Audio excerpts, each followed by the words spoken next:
Bonjour à toutes et à tous, et merci de me permettre de prendre un petit quart d'heure pour vous présenter un peu ce qui se passe actuellement en France sur le sujet de la tauromachie, puisque c'est malheureusement la saison, et pour essayer de vous donner envie d'aller mercredi après-midi suivre l'atelier de Nathalie, parce que la solution, je crois que c'est un peu transversal dans vos débats sur la semaine, la solution, elle est quand même avant tout politique. Et bien sûr, les réflexions que vous menez doivent permettre aussi d'aboutir aussi des choses concrètes.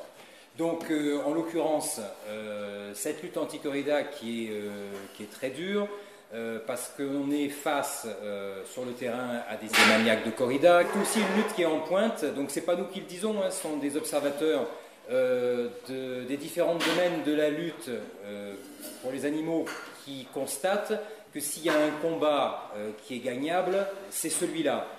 Tout simplement parce que c'est le seul pour lequel actuellement nous avons 5 propositions de loi à l'Assemblée nationale, 3 qui demandent l'abolition pure et simple de la corrida, c'est-à-dire l'abrogation de l'alinéa 7 de l'article 521 du Code pénal, et puis 2 qui demandent, en attendant mieux, c'est un vaste débat, l'interdiction de l'entrée des arènes au moins de 16 ans. Je rappelle que c'est de cette façon-là que l'abolition est intervenue en 2010-2012 en Catalogne espagnole. Ils avaient commencé dès 2004 à demander l'interdiction de l'entrée des arènes aux mineurs, là c'était moins de 14 ans, parce que ça assèche le système et ça évite le renouvellement, les jeunes soient habitués à ces horreurs.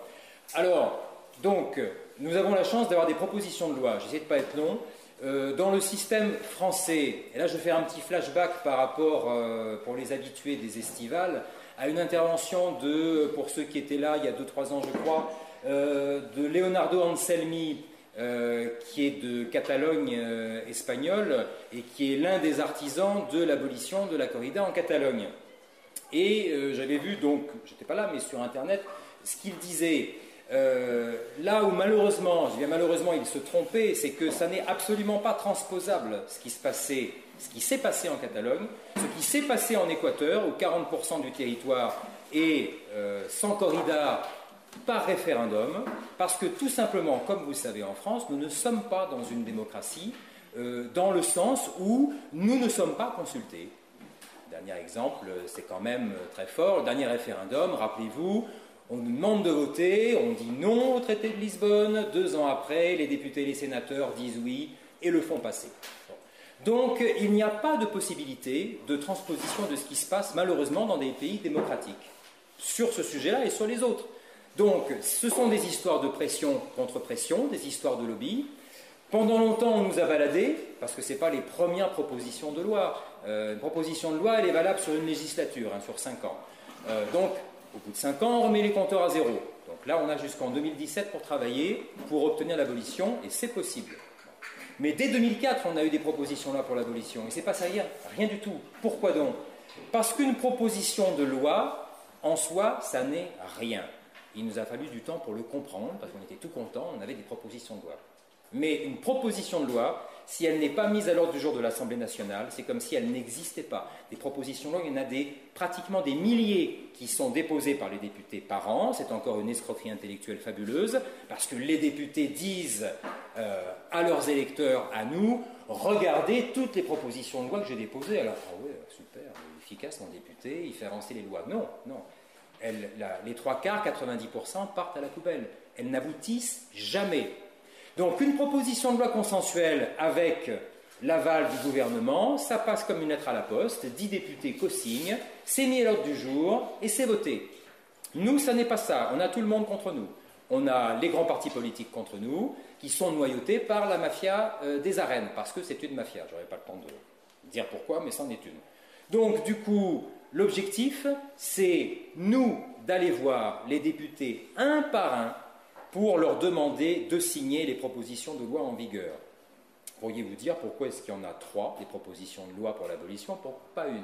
Parce que les partis politiques, le PS de ce point de vue-là est l'un des pires, hein, c'est un constat qu'on fait. Les députés PS disent « Ah non, non, non, non, nous on ne va pas signer une proposition de loi d'un UMP, enfin d'un Républicain ou d'un Europe Écologie Les Verts. Non, non, sûrement pas. » D'où la nécessité pour nous, et ça il a fallu quelques années pour qu'on le comprenne, vraiment, de demander à chaque parti politique de déposer, en tout cas des députés de chaque parti politique, de déposer des propositions de loi.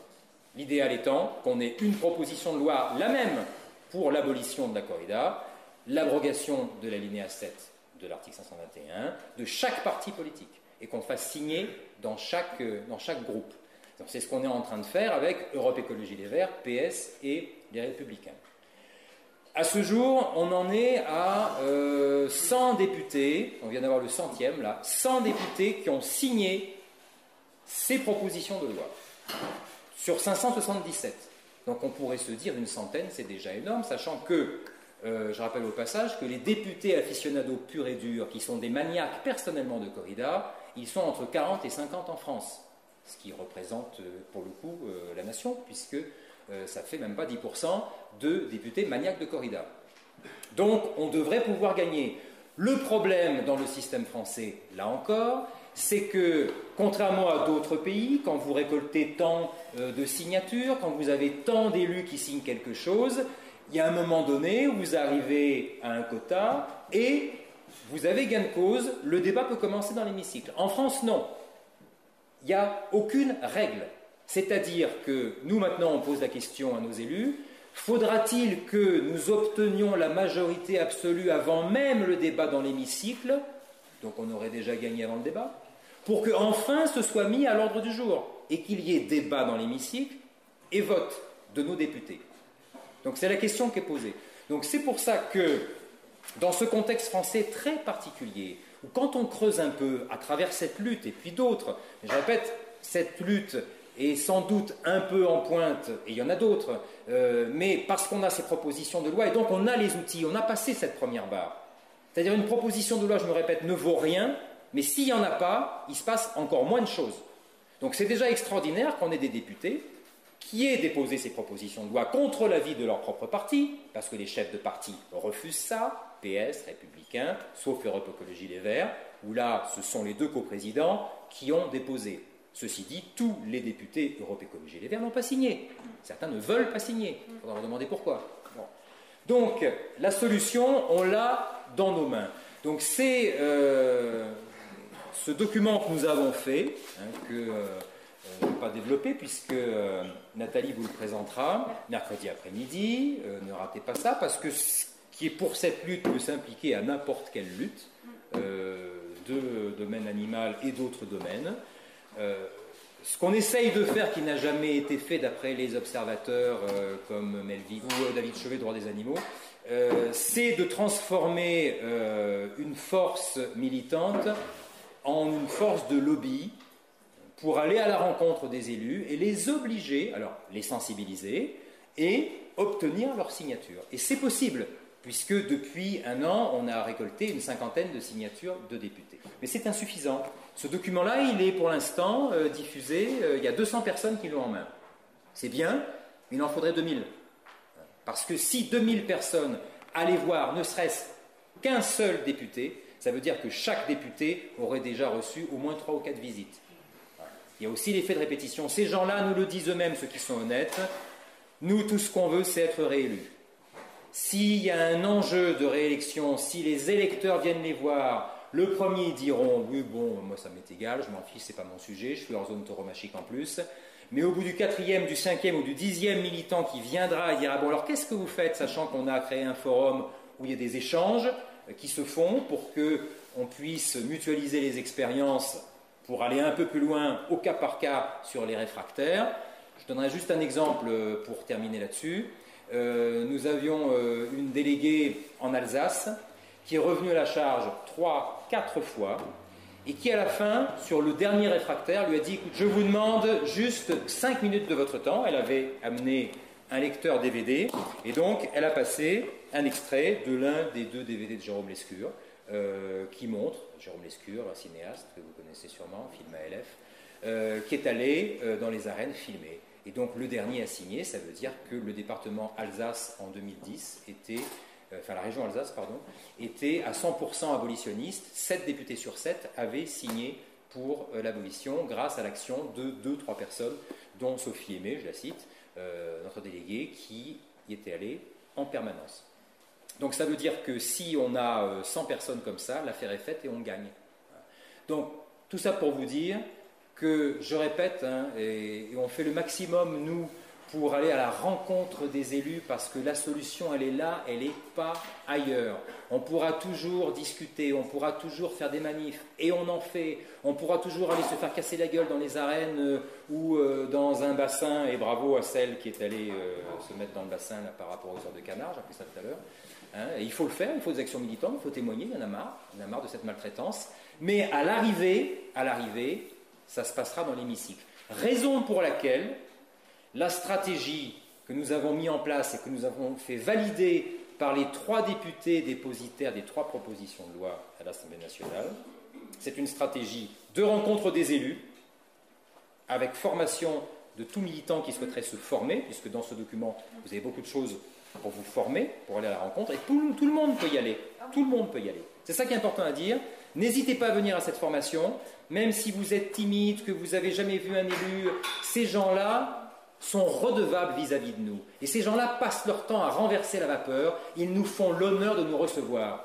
Désolé, quelqu'un qui est à 15 000 € par mois à l'Assemblée nationale, c'est notre argent, il doit nous recevoir, il doit nous entendre. Et ce qui est parfaitement scandaleux, pardon je m'énerve, mais c'est vrai que c'est insupportable de voir ça, on écrit au président de l'Assemblée à Barcelone, de l'Assemblée catalane, le président nous répond dans la semaine.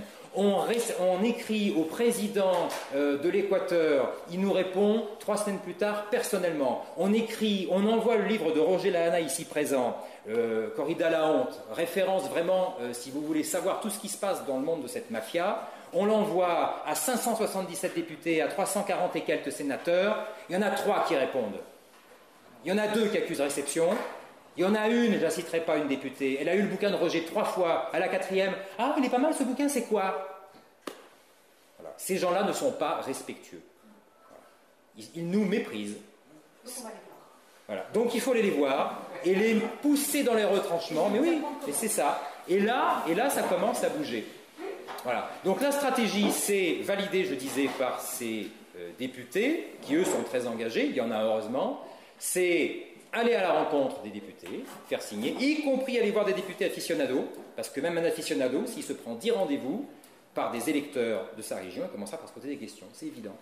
Et l'autre stratégie, parce que pendant longtemps, ça fait 4-5 ans que la mentalité commence à changer, mais pendant longtemps, les élus aficionados du Sud disaient à leurs collègues du Nord, mais attendez, touchez pas à la corrida, ça va être des émeutes dans le Sud, hein, ça va être la révolution si vous leur retirez ça dans le Sud. Tout le monde aime ça.